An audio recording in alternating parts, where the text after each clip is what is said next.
Welcome to the DevReady Podcast, where we're helping non-techs build great tech. Today, joined by Ronsley Vaz. We spoke years ago on the podcast, probably in the early episodes.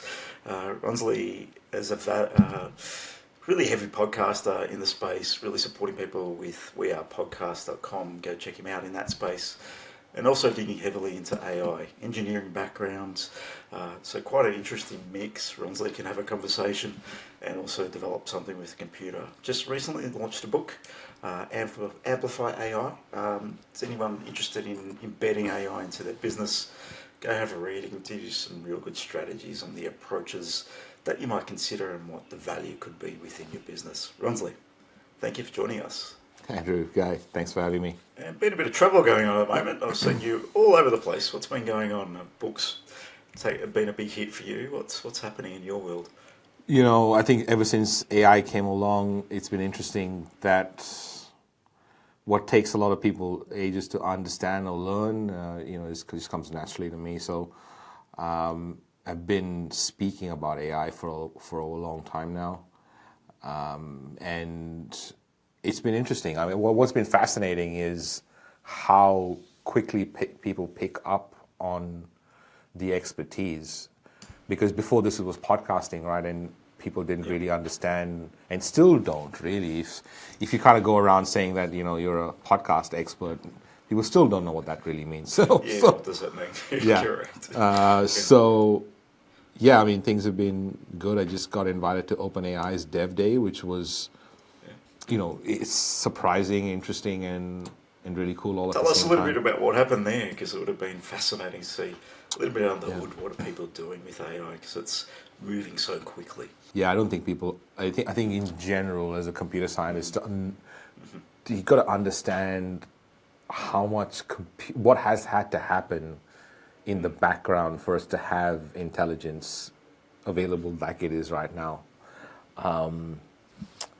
How quick internet speeds have had to get, how cheaply we've had to be able to find a way to store data, and in small spaces and in large quantities. How we've been able to develop different algorithms that can pass through that data, understand that data, store that data in a way that's available for a neural network to understand that as intelligence. So there's a lot of things at play when you think about it, and putting a prompt into ChatGPT to understand that there's a lot of things happening. There's so much going on in the background, and massive data centers and crunching and the amount of power and electricity we're using. Yeah, there is a lot behind it, and wouldn't be possible 10 years ago, really, when you think about it. It wouldn't have been possible 2 years ago. 3 years ago. So there's certain things that I've been using now that have not been possible a month ago. So when you think about the evolution of AI, it's primarily, to answer your question about what I learned over there is I said this to you off air. It was the first event that I had been to in 2 years that I could have a proper AI conversation with people that understood the background and the back end of AI, and we could have a very deep conversation about what works and what doesn't work, and why just because a new model has come out does not make it a better model for your use case. No, it doesn't necessarily. And I think everyone just thinks that the new iPhone or if it has a higher number, it's the latest model, it must be better. That's not how it works. So more and more, it was really good to watch how they were reinforcing that idea that smaller models are going to be more relevant, how use case models and fine-tuned models are going to be more the specifics of what's going to happen going forward. And one of the announcements on day 2 of the 12 days of AI, OpenAI announcements, was on reinforcement learning. And reinforcement learning, again, is a new leap in large language models, which I think people might have thought it was already doing, but it wasn't doing, and it's still not doing it. Reinforcement learning is when it gets smarter the more you use the model. Now the models don't do that. None of the models do that. They don't get smarter the more you use it. So there's some really big things happening, and some of the code in the background as well. They released this new feature where you go strict equals true and you can make database queries through intelligence. Now, a lot of things have got to happen for you to make a very good database query.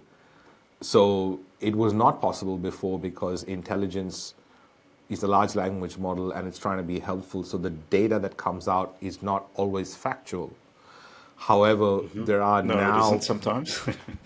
No, it's not. It's not in general. But when you're making database queries using OpenAI now and the dev in the background, you can actually switch the strict to true rather than false, and it'll actually use intelligence to make the right database query. Now, as a computer scientist, that's In very... the back end, it's writing code for you, effectively. Yeah. So you're talking in human language, and it's basically able to interpretate that, put it into code, and give you an output. And as a computer scientist writing database queries, they can be quite complex. Years ago, when you're writing these big, long, truncated. Not only that, as a software engineer, one of the things that is the hardest is debugging code. So we would spend weeks trying to find out where the problem was, because we couldn't find out. It would run, everything would run fine, but it would just not execute the way we wanted it to execute, and we didn't know how and what was wrong. Now you can just say, debug this code. I'm expecting this result, and I'm getting this result. That's crazy. Oh, it's come a long way. I haven't coded for myself for a good 10 years.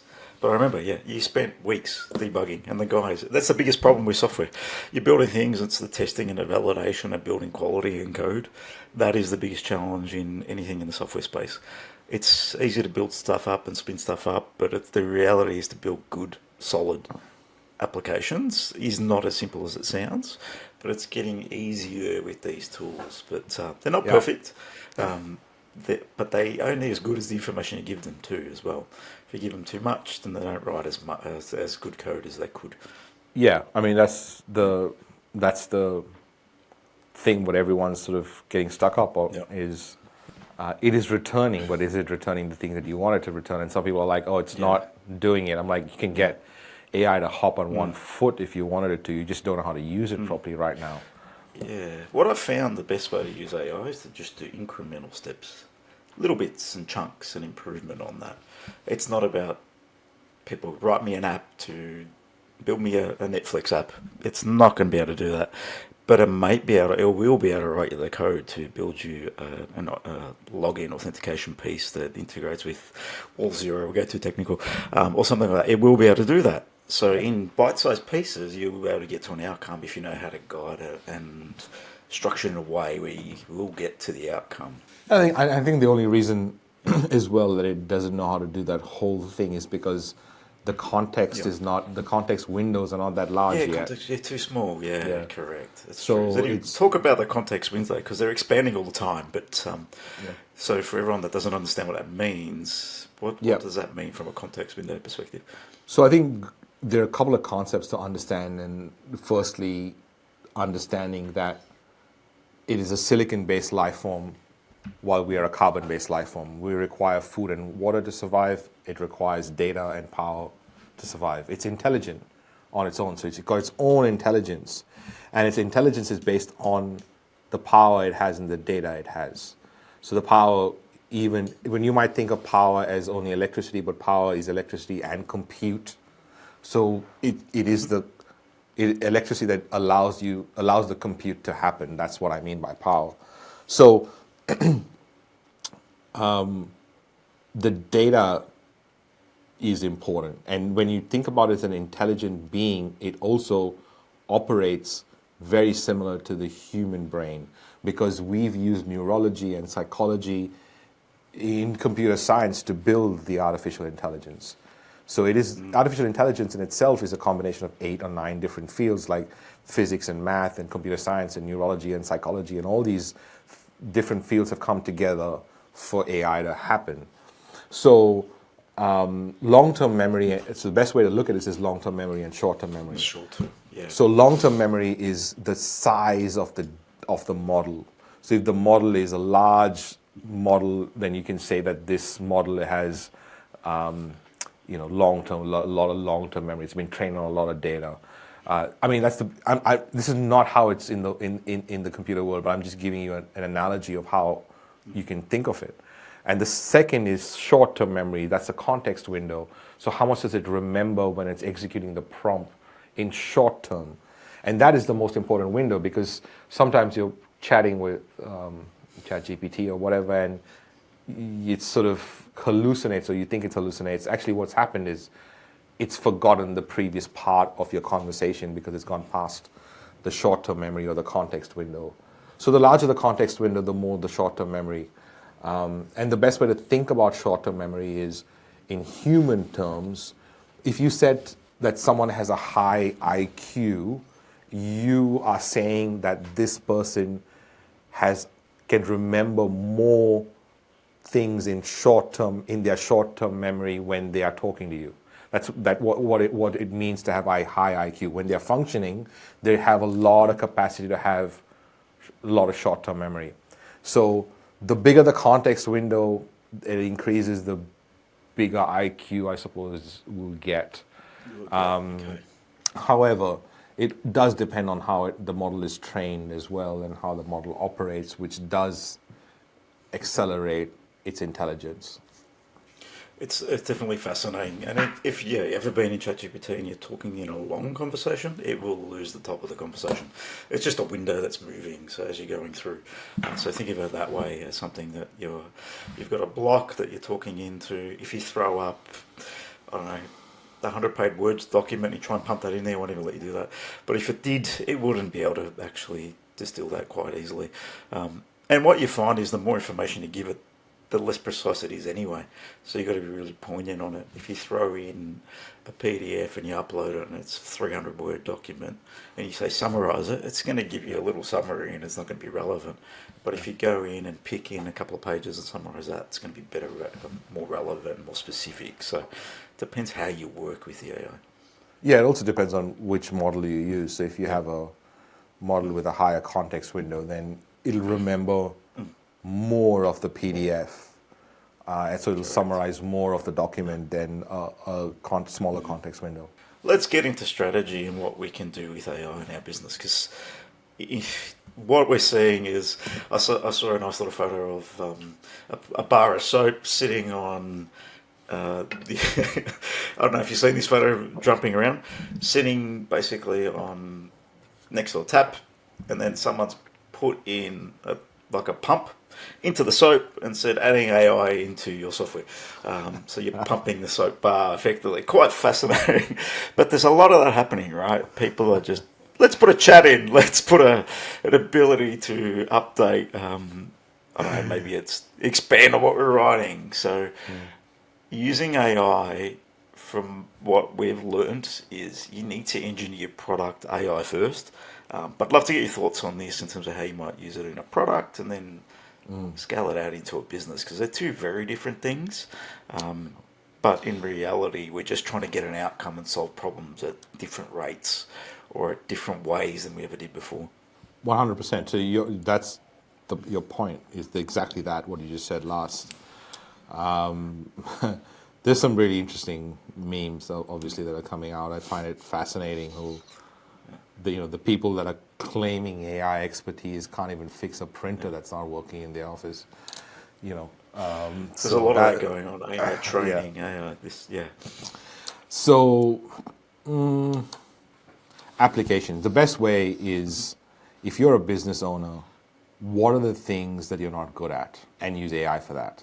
Like, I promise you, that's the quickest and the easiest way to use AI effectively, is to use AI for the things you're not good at. So if you're already good at writing copy, don't use AI for that.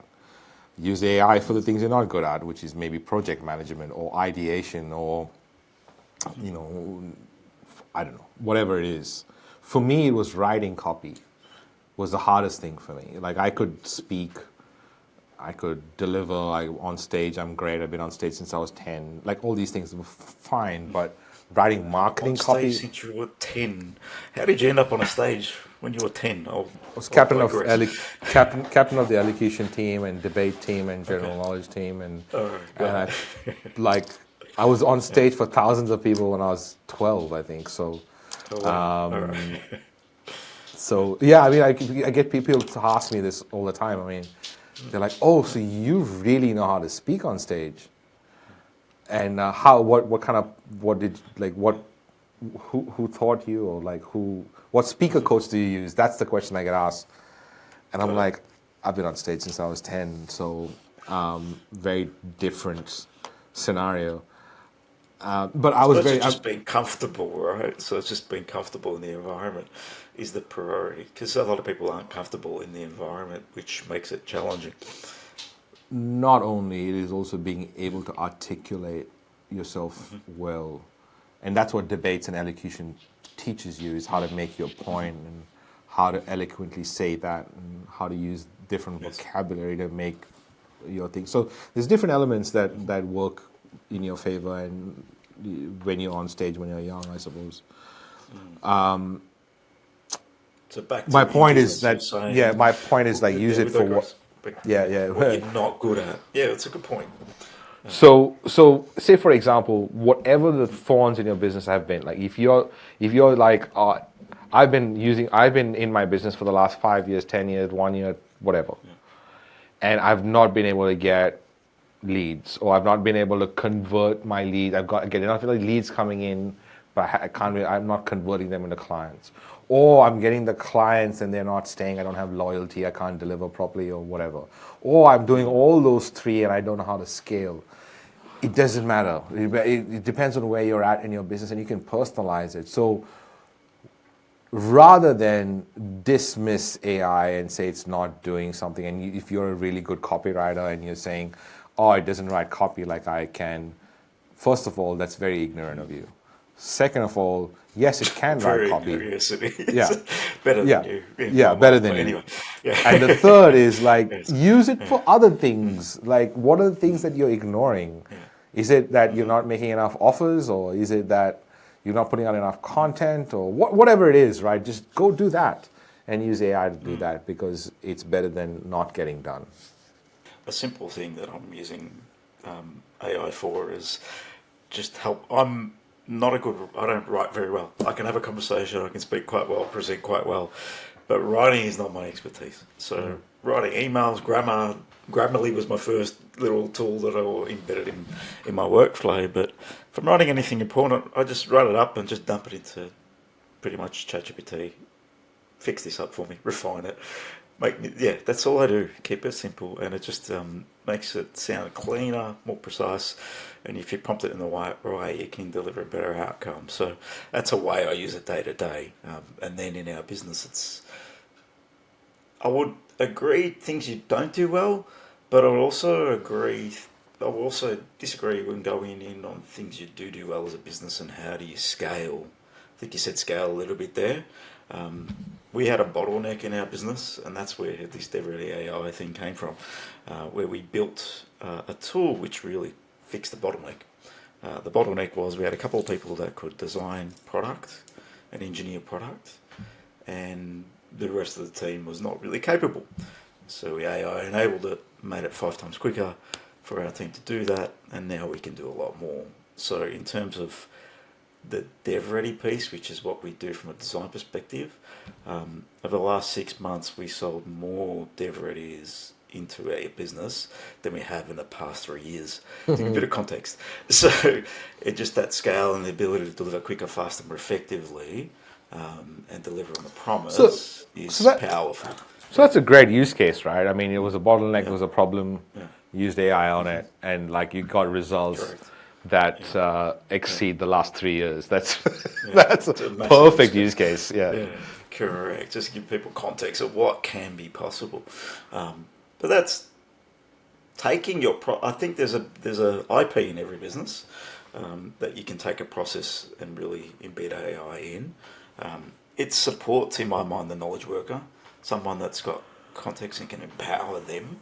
100%. At least at this stage. 100%. Yeah. If you don't know what you don't know, then you it's not the blind leading the blind, because probably if you're not just say, for example, like us, if you're not technical, you will be able to work with this thing, but you don't know if it's right or not.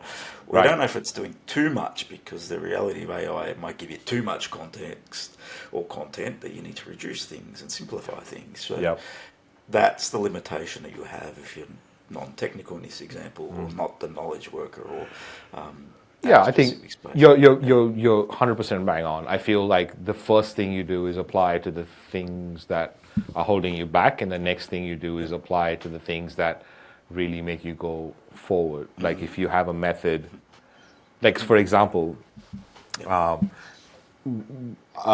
Vaynerchuk's got a new book called Day Trading Attention. Day trading attention to that book. It's a lot of information in that book. There you go. So here, so this is a great. I built an AI for day trading attention for him and his clients, and instead of them reading the book, understanding the book, applying the book, and personalizing the book for them, they answer 7 questions, and it applies the whole algorithm of the book to their business. Okay. How do I get access to that? Because that will just that was built for them. So I'm actually what I'm doing is I'm launching Amplify AI Academy, and this month is and it's all the tools I've built for others over the years that I'm giving members access to. But not only that, I feel the academy is more for the ones who actually want to do it right, who want to understand how to do things easily, how to make a framework happen, not only apply intelligence to the framework, but make it happen autonomously, make it happen without human intervention, with intelligence, with the checks in place, with all that. I think that, to your point, is if you're already in a place that you're like, okay, I've already dealt with my shortcomings in the business, and because that will get you the most ROI if you want to look at it. And the next step is take your current frameworks that are working really well and streamline the process and apply intelligence to that. Of course, 100%. In terms of day trading attention, it's a fascinating thing, and one of the reasons why we started a podcast was because Mr. Gary V. We're listening to him, and when was it? 2000 and when did we start this thing? 19, I think. 5 years ago. And we had 5 people come to us in the space of a couple of weeks. Founders, technical people that have blown over $1 million in building tech and got nowhere. Had a chat to Anthony, and I said, maybe this is the thing we can start a podcast on.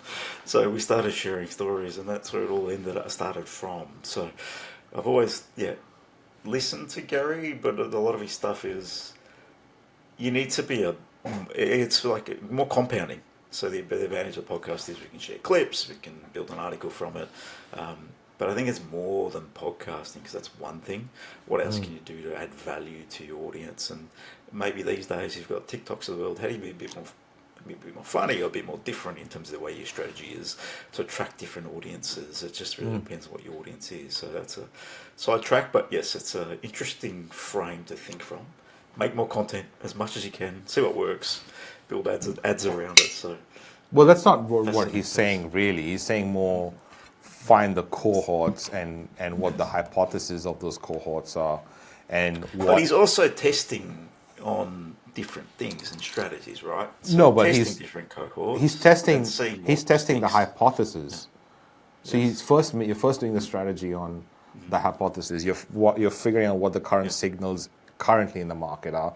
So what people are resonating with, and then you're applying the current signals to those cohorts, and then putting it out and seeing what kind of traction you get. So that's what he's saying. And he's saying that if you do enough of those reps, you'll find a piece of content that will go viral and pick up all the other pieces of content that you created in the last whatever X amount of time. So that's the thesis of the book, is how to get attention. So attention is more not about creating the content just like that. It's about distilling your audience into different smaller cohorts, making the hypothesis that this cohort will be entertained by this particular hypothesis, and then finding the current signals that are in the market this month. So for example, if, I don't know, for whatever reason, Not up to the signal part, but that's interesting. Yeah. yeah. So for example, right now the hack through girl she's not, but if that was currently trending as a signal, then you'd use that signal and your hypothesis to create current content for attention. Okay. Yeah. Yeah, okay. Yeah. It's all about attention. It's not about anything else, from what I understood. It is. It is. Yeah, so we're digressing again, but that's okay. But marketing is quite pivotal to business, and if anyone's looking at how do you automate, how do we bring AI to help us automate, there's a bunch of tools that can help you generate video, copy, and all these pieces to automate these things as well, or at least speed them up. I believe that every CEO's main goal today in today's world is attention. Get attention. If you can get attention, revenue is easy, product is easy, hiring is easy, everything is easy if you can figure out attention. Easier said than done, Ronsley. Tell us how you've driven attention in your world. Talk about it. Yeah, in different ways. And in fact, 3 months ago, I decided that for the next 3 years, I'm going to become a student of attention, because before that, it was all engagement, right? It's all podcasting, how to keep people engaged. Yes. Now it's about how do you get attention. So different ways. I think one of the best ways to do it is to build credibility. Write good pieces of like assets. Create assets is a great way to build attention. I mean, I don't know whether I said this to you or whether it was in the last interview, because I've done so many already. But I've signed 3 times more books in the last 3 months, which this book has been out, than in the whole of my first book, which has been out since 2016. And 2 months since it's been out for 3 months, but I've got 2 months of book sales. And that's at least 7 or 8 times more than all of the first book sales in total. Is it because AI is more glamorous than podcasting? What do you think? Well, I think that a couple of things. The first book was my first time writing a book, is one thing. Yeah, so the experience of writing the book, also the experience of being very knowledgeable in this field. Even though I was knowledgeable in podcasting, the depth of knowledge was not as much. I mean, now I'd write a better book, I think, on podcasting, because I've done it for so much longer.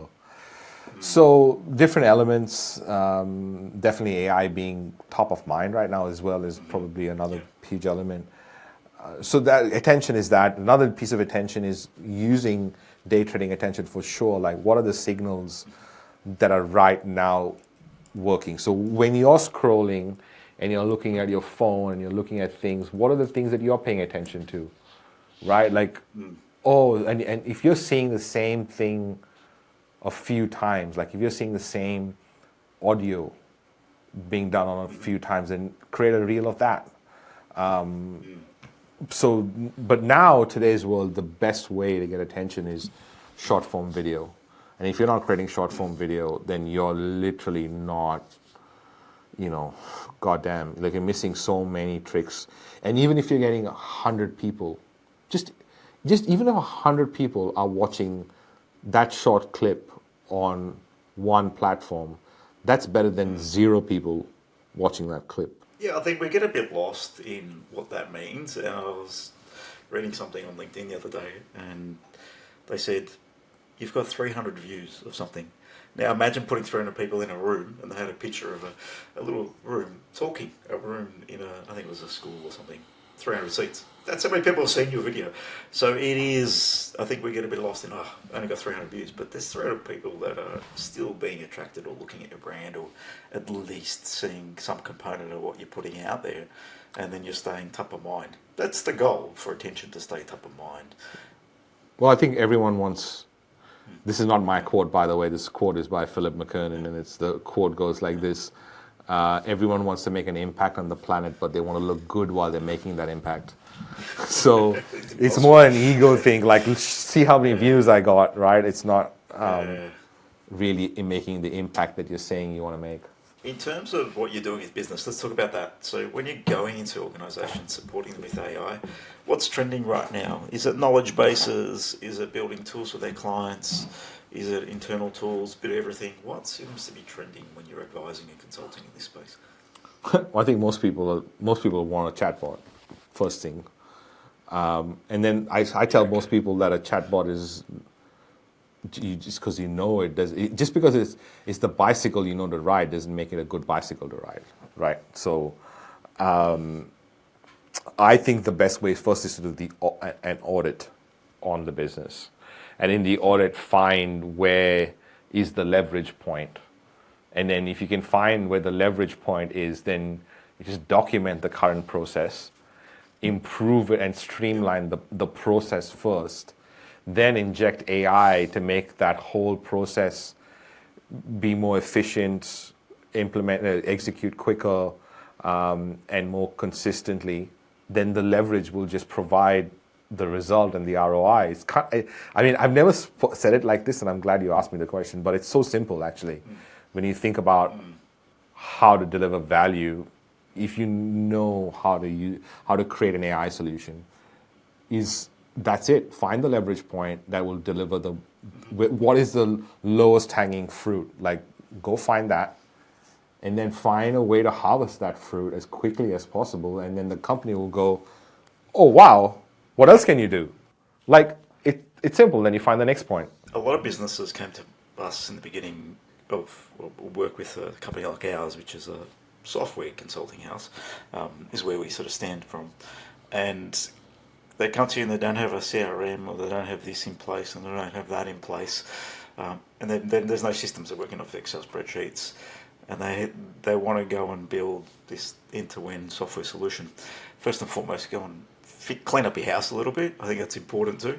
What can you evolve just with simple tools, technology? We can embed AI quite simply. Some things we do is there's automation processes, Zapiers of the world. There's N8N we use quite a bit, where you might automate a workflow and then just put a bit of AI in there. Simple things like write a blog article for us. Anthony, my co-founder, we just got a little simple thing in ClickUp where you write a title, short summary, and then it writes a blog article for you, pushes it to the member of a team who reviews it, then he goes and publishes it, and it goes and automatically gets published through a workflow. Simple ways to really build it, but you need to have a process of we write articles first. So how do you write articles, and then how do you improve them? So I think it's just about process first, and like you said, how do you just then improve that process to make it more streamlined? Exactly just that. And context. Give it the right context. Yeah. And it can do some ridiculous things. So, yeah, I mean, it's so powerful right now. You know, it's like, I think just using it is probably the first step. But also understanding what it can do. Yeah. But also understanding that it's such a developed field, and a YouTube video is not going to help you understand the whole thing. Like have some respect for the field, and understand that that you should be dedicating some part of your life to understanding it, because it's so important. So yeah, that's my thoughts on it. Yeah, got it, man. What's your goal over the next 5 years? What are you seeing happen in the ecosystem? Because we're moving so quickly. What are you seeing that's happening? What do you imagine is going to be happening? Or you can't fathom what's going to be going in the next 5 years? Where do you see it all going? Next 5 years, it's evolving so drastically, right? Intelligence is getting more intelligent. Now, what O1 Pro, which was just launched yesterday, $200 for ChatGPT, it can not only ace, but it can exceed every human PhD with intelligence. Now, you think about that in general terms, that is insane. It's ridiculous. And people are saying People are saying $200 is a lot. Like, are you serious? $200 for that kind of intelligence is nothing. So the way it's going to work, I think, is like agents are going to come for sure. Agentic workflows are going to become a thing.